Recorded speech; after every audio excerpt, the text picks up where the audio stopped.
The most recent data on missing persons shows that in total, more men were reported missing than women in the U.S. A surprising statistic, given that the largest demographic of persons reported missing in the U.S. remains females under the age of 21. These are 3 stories of men who remain missing.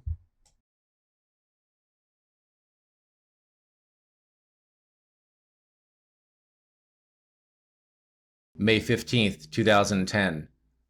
Jackson Miller.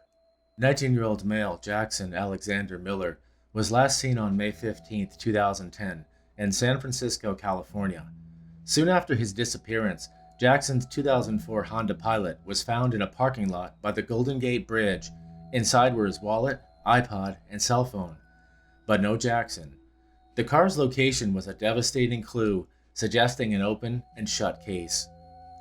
Leading up to his disappearance, Jackson's mental health had been in a downward spiral.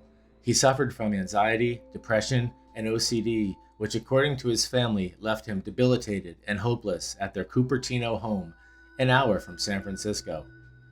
For help, he had been taking medications, but his family was concerned over a recent prescription change and that he had stopped taking regular doses. The Golden Gate is a notorious destination for those looking to make the final decision and end their own lives. As the second most used suicide bridge in the world, it has had over 1,400 known jumpers since its construction in 1937. Bridge officials report an average of several hundred attempts a year, about one every other day. The last known images of Jackson come from parking lot surveillance cameras, which captured him arriving at 4:10 p.m. He exited the vehicle and crossed the parking lot towards a bus stop in the bridge's pedestrian tunnel. At that point, his image was lost. Additional surveillance cameras, specifically designed to monitor the bridge for suicide jumpers, could hold the answer in what appeared a tragically obvious outcome. To the relief of the Millers, the bridge had no footage of anyone jumping that day. Additionally, no bodies were recovered in the water. If Jackson did jump from the Golden Gate, why did he leave his car in that parking lot? Perhaps he had planned to commit suicide, but changed his mind when he arrived, a common occurrence with Golden Gate jumpers. Or he could have used the bridge's macabre reputation and parked by the Golden Gate on purpose to suggest suicide, but in fact had other intentions. Jackson's family and friends immediately became involved and cast a net across the city, searching San Francisco's youth hostels and homeless shelters. Buoying the family's belief that he was out there alive were several reported sightings of Jackson that first week in the crowded Fisherman's Wharf area. Unfortunately, the sightings were never confirmed. Despite a thorough search of the city's shelters, Jackson was never found. With no leads and no crime, the case of the young man who walked away from it all by the Golden Gate went ice cold. 4 years later, in 2014, police in Lake Tahoe received a tip from a resident who claimed to have seen Jackson several times in the South Lake Tahoe area. Police noted that the caller seemed extremely confident they had seen the missing young man, but the sightings, once again, were never confirmed, and the trail went cold. Around that time, Jackson became part of the California Five, a name given to 5 young men who had all gone missing in San Francisco between 2010 and 2013. None of the men have been found. Theories exist the cases may be related, possibly the result of a serial predator or even a cult, but no official link between the disappearances or the young men has ever been established. Since the 2014 Tahoe sighting, new information on the whereabouts of Jackson Miller has gone silent, but his mother, Gina Fernaro, remains active in keeping the search for her son alive.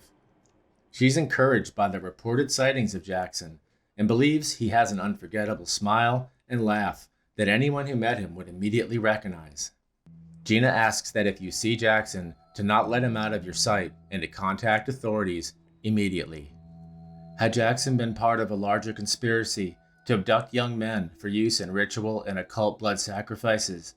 Or had he become overwhelmed by his mental health issues and swept into a nameless and faceless sea of homeless people who wander our nation lost in time, imprisoned in their minds? Update: Jackson Miller. March 26, 2021. Woodland, California. On March 26, 2021, in the parking lot of a Target store in Woodland, California, a city of 60,000 people about 20 miles from Sacramento and 90 miles northeast of San Francisco, a woman reported an encounter with a young man who identified himself as Jackson, while also telling her the unusual fact that he was a missing person. According to the witness, the man then asked the woman for a cigarette and a ride to Sacramento. The woman did not give the man a ride, leaving him in the Target parking lot in Woodland. When later contacted by authorities, the Target store reviewed its security camera footage from the time of the reported sighting, eventually locating the man who the woman had described from the parking lot. This image from the store's front exit shows the man who introduced himself that day in the Target parking lot as Jackson. The man was initially spotted in footage entering the store while wearing shorts, but is seen leaving Target wearing a gray or green pullover sweater and black pajama pants with shamrocks on them.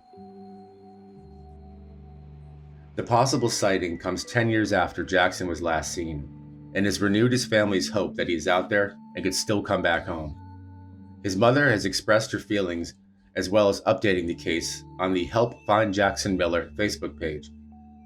She has asked him to reach out to her in his own way when he is ready, and that he is welcome back with open arms.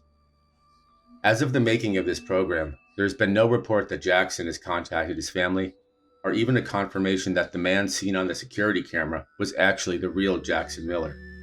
Due to the face mask he was wearing and the camera angle, identity experts who reviewed the video could not positively identify the man seen in the shamrock pants as Jackson, although they commented the man in the video does bear a great resemblance to the missing young man last seen in San Francisco.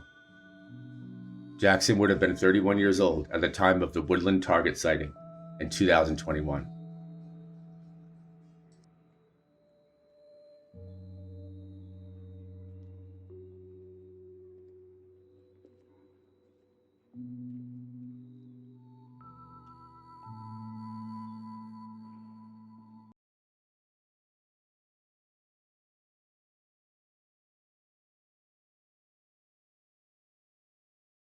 February 1st, 2003. MatthewMullaney. 21-year-old male Matthew Allen Mullaney was last seen on February 1st, 2003. Matthew had just begun a study abroad program in Florence, Italy, when he went out for an evening at a local pub. For many students, the opportunity to study abroad is a highlight of their college careers, a unique chance to experience another culture firsthand. But for Matthew, was it also the perfect opportunity to disappear into a new life? Graduating high school in the suburbs south of Boston, Matthew left for an unsuccessful 2-year stint at Fairfield University in Connecticut before he decided college wasn't for him. Matthew charted a new course and pursued his passion for music and art, including the opportunity to study in Europe. Matthew arrived on January 11th for a semester at the Angel Academy of Art in Florence, Italy. His enthusiasm was evident in his frequent calls home as he told his parents about the new friends he was making and how beautiful it was.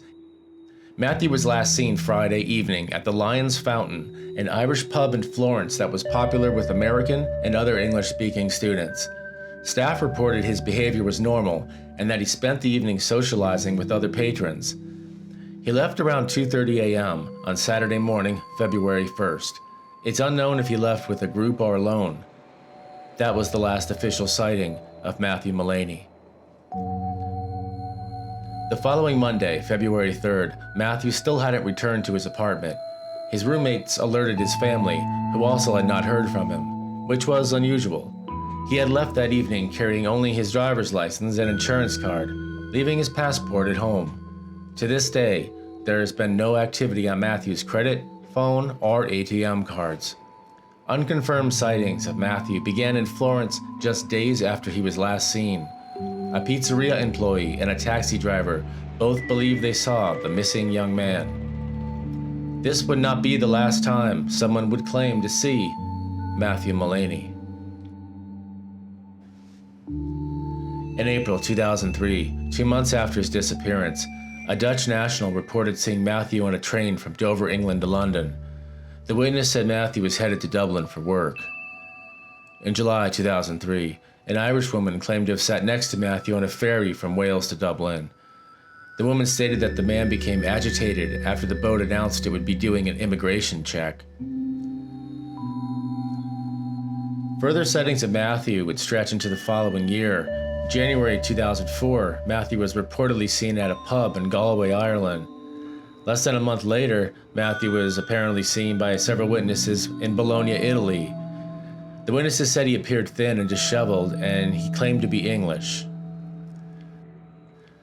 The last known sighting of Matthew was reported to police in late 2006 by an Irish couple who believed they had spent an afternoon with Matthew at Oscar Madison's pub in Kinsale, Ireland, a year earlier in July 2005. A photo of the missing Mullaney prompted the couple to make the tip a year later. They were convinced the man in the photo was the same Matt from Massachusetts, as he called himself, they had spoken to that previous summer. The couple also told police that Matt from Massachusetts discussed keeping a journal of his travels so he could write a book. Over the years, Matthew's parents would take several trips to Europe to search for their son, and his sister even went to study in Dublin for a year, but Matthew was never found. The Mullaney's have sent DNA samples to EU authorities, which are being shared with forensic teams across the continent in the possibility Matthew is a John Doe. If Matthew intentionally disappeared while in Florence, why did he leave so close to the start of the term with no passport? One theory speculates he was struggling with the onset of an extreme psychiatric or physical medical condition and wanted to take care of the situation on his own. Although foul play was ruled out by police, could Matthew have been a victim of an accident on his walk home from the pub? An accident that was covered up? If Mullaney is traveling throughout Europe, he may have a beard or facial hair. He also has pierced ears. Mullaney has surgical scars on his left ankle and pins inside. Most distinctly, Matthew has a flaming shamrock tattoo in the center of his upper back. His family described him as having a gentle spirit, quick wit, and beautiful smile. Although there has been little news for well over a decade, his heartbroken family have not given up on finding their son. If you have any information on the whereabouts of Matthew Allen Mullaney, please contact his mother, Terry, the FBI Boston Field Office, or leave an anonymous tip online at tips.fbi.gov.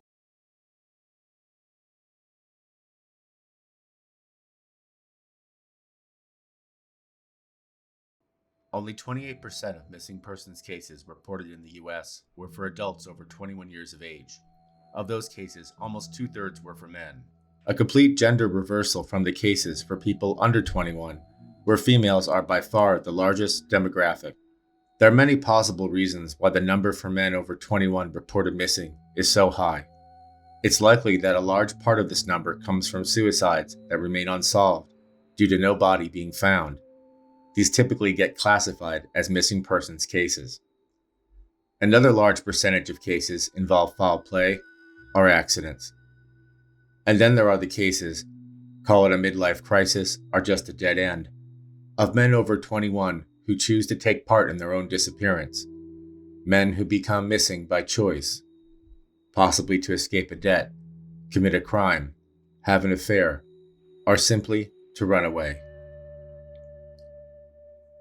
July 28, 2013. Robert Hoagland. 49-year-old male Robert Hoagland was last seen on July 28, 2013 in Newtown, Connecticut. A former chef and father of 3, Robert Hoagland had plans to pick up his wife of 25 years on the morning of July 28th at JFK Airport in New York City, but he never arrived. Did the reliable father of 3 simply have enough of the life he was living, or did something more sinister occur? A series of clues from ATM withdrawals to several reported sightings have left open the possibility that Robert Hoagland may be missing by choice. Things were going according to schedule on the evening of July 27, 2013, when Robert Hoagland called his wife to confirm she was still arriving at JFK Airport the following day. His wife had been gone for several weeks on an overseas trip, and Robert was going to pick her up at the airport. The next morning, Robert went about his business in the small Connecticut town, that had become nationally known just 8 months earlier in 2012 as the horrific and tragic location of the Sandy Hook Elementary School shooting. Robert stopped at a bagel place and then at a gas station, where he is seen on video purchasing both gas and a map of the East Coast of the U.S. Robert then returned home and had breakfast with his son Max, who had been struggling with addiction issues. Robert and Max had recently been working on their relationship, since it had been severely strained several weeks earlier when Max was implicated in the theft of 2 laptops from the Hoagland home. Robert believed they were sold or traded for drugs. This led to a confrontation between Robert and some of his son's underworld drug buddies at an abandoned building in the old industrial city of Bridgeport. The men denied any involvement, and the laptops were never recovered. After breakfast, Robert played a few games of online Scrabble on his phone, and then went out to mow the lawn around 10 or 11 a.m. Neighbors reported seeing Robert and Max speaking in the yard, after which Max would leave for a few hours in his mother's car. That was the last time anyone would see Robert Hoagland. That afternoon, Hoagland, or Hoagie as he was known to his family, never arrived at JFK Airport to pick up his wife. After multiple failed attempts to contact him, his wife went to a nearby relative's house in Brooklyn. She would later learn that Robert had not shown up that day to his job at a local law firm, something that was very unusual for him. Back at the family home in Newtown, the signs of Robert's disappearance were also not adding up. The day Hoagie was last seen, it appeared he had finished mowing the lawn, even returning the mower to its usual storage place. Both his and his wife's car were also found at the home, along with all of Robert's personal belongings, such as his cell phone, passport, medication, car keys, and shoes. Hoagland's wife later stated she had found his car keys and wallet 2 weeks later in their bedroom, randomly placed on a chair, tucked underneath a doll. As investigators looked deeper into the case, they uncovered several peculiar issues. First was with Hoagland's personal computer. A search revealed a program had been downloaded several weeks earlier designed to delete any search history from the hard drive. Despite this, Hoagland's laptop did reveal multiple searches for an unknown address in Rhode Island. A follow-up on the address by law enforcement determined it was unrelated to his disappearance. Second was the unusual withdrawal of $600 from a family bank account only 3 days prior to when he was last seen. Since the date of his disappearance, there has been no reported activity on his bank account or credit cards. It is unknown why Robert took the money out that day. With no suspects or motive, the case quickly grew cold, until September 2013, when police in Rhode Island received reports that a man matching Hoagland's description had been seen walking with a large backpack near Interstate 95 and Route 117 in Warwick. This began a series of unconfirmed sightings into 2014, when Connecticut police announced they believed Hoagland may be in Southern California. They had also been reported sightings in South Carolina and New York State. None of the sightings were ever confirmed.